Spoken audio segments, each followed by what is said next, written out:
Hello all, 3rd of April 2017, you with Dan here in Essex, UK. Some great weather of late. It feels like it's about 20 degrees C outside, of course significantly warmer here in the polytunnel. A lot of blossom about at the moment, just hoping we don't get frosts which will then come along and damage any potential fruit, because we don't want that.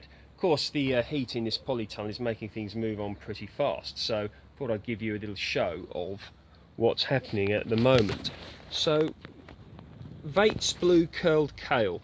This really is growing well. Some of this has about 6 or 7 little leaves on, as you can see here, and this is another one here of the same. And down here I have some Sprouts Fillbasket, and they're looking pretty good as well. Of course in here I don't have to worry too much about bird damage, so I do like that indeed. Now these shelves here, these are the inside of like them small portable greenhouses you get, and what I haven't done obviously is put the outer plastic on because I don't need to, but I may take these shelves off at a later date and use these to grow melons in with the cover on, so we'll see what happens there. But they're certainly going to have more than one use, and I got them when they were on offer at Homebase a few years ago, so that's good. Now here we go, leeks. This is variety Musselburgh, one here, one down here, and another one here. Now what I do later on is when these get bigger, I prick them out, including the roots as well obviously, and I dib a hole. I'll show you how I'm going to grow my leeks, but I do indeed like leeks. They're frost hardy here in the UK, and leek and potato soup is one of my favourites, so very happy about that.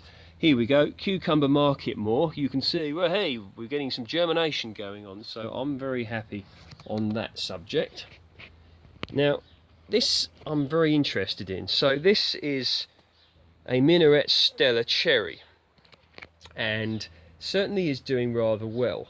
So you can see as we go up to here, look, see these big bunches of flowers here. This is self-fertile, so I don't need to worry about cross-pollination, and each one of these bunches has maybe 10 to 20 little flowers on. So if each one of these becomes a fruit, I'll be very happy, and of course in here I won't have to worry about bird damage. So if there's 20, 40, if I can get 100 cherries off of a rather small minaret like this, I will be very happy indeed.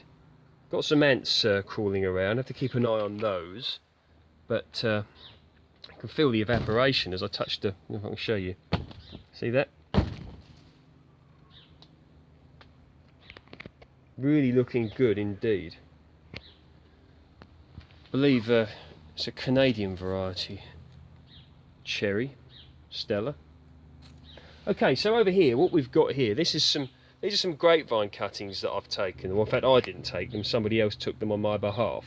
But they may have been taken a little bit later than would have been ideal, but we'll see. And what you do is you take a bit of last year's growth off of your grapevine, and you take 2 buds, so you cut off 4 buds in total, 2 below the soil and 2 above, and the ones underneath will then root, or hopefully will root, and the ones at the top will then continue to grow. So that's one thing you could consider doing. As I stated, it may be a tad too late, but we won't worry too much about that, and we'll see how they go.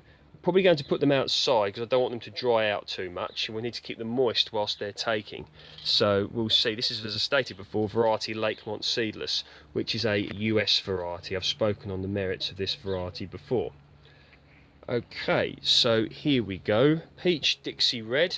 Spoken a lot about this tree before, but blossom's starting to go now. Had a lovely show, you guys saw that on previous videos, but hoping for some, you can see there, look, this is going to be a nice heavy cropping peach as it was last year, I'm presuming. You can see with the leaves on it, look just how lovely that's going to that's just going to look when it's all heavily laden with fruit. It's in the sunniest part of the polytunnel, gets a lot of sun early in the morning and throughout the day as well, so that's ideal for a fruit like a peach, which is, you know, not normally grown too much here in the UK, but you can do well if you take the correct method and precautions to prevent peach leaf curl, but I won't speak too much about that. Type into YouTube how to prevent peach leaf curl.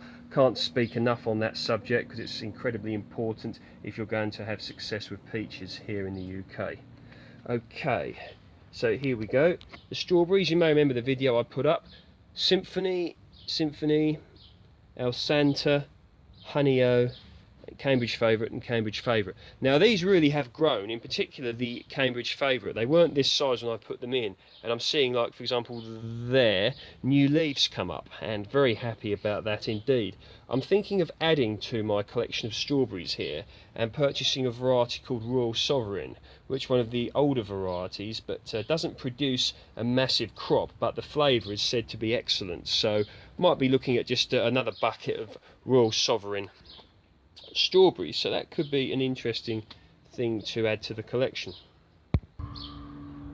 So here we are outside in the backyard orchard, and you can see this now. This tree here, I only moved this from another location a few months ago. It was in deep dormancy when I did it, which is the best time to move a tree, but it seems to have recovered, and in fact be there, look, see, doing really well. I mean, look at this massive show of blossom, and it's its first year in the new location. It is in I believe this is a south-facing location. It certainly does get rather warm here, but it's just doing so well. I'm so happy about how this is going to do, and I'm expecting a massive crop off of this tree.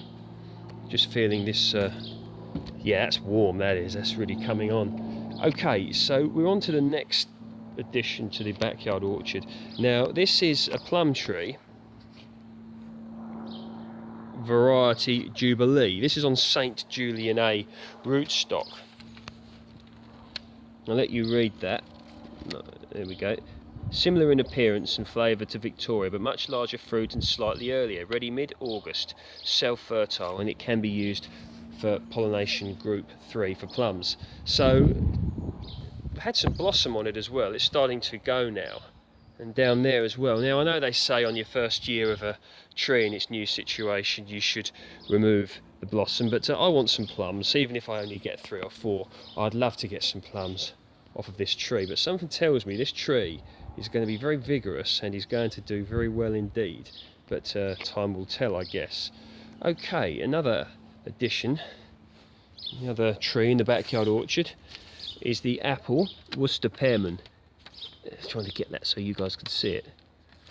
The sun's shining off of it. Here we go. Worcester Pearmain MM106 bush, which is otherwise known as a half standard.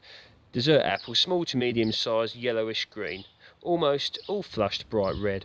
Is hardy, mildew resistant, and you pick it in early September. Pollination group 3. So this is starting to leaf out on the ends here, as you can see. Now this tree, I would imagine, will establish this year. I'm certainly not expecting any apples off of it this year, and I don't think I would let it set any fruit anyway, because I really want this to concentrate on the the growing phase. So Worcester Pearmain, an old English variety of apple, so we'll see how this one does. Okay, so my long-term viewers know that I do indeed have an interest in grafting.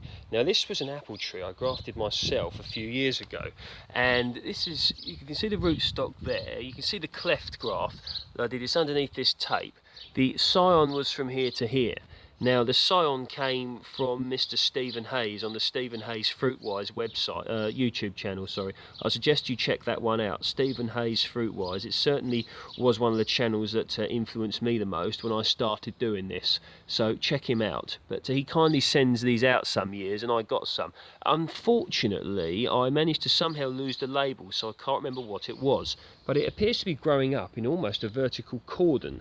So what I'm going to do is find a place to put this and then grow it on. But so grafting is certainly very possible. I knew only the very basics of it from a book and listening to Stephen Hayes myself, and I did indeed have success. And the first year it grew from here to here, and then the next year it grew from here to here. So it certainly grew well. It looks very healthy with some nice growth.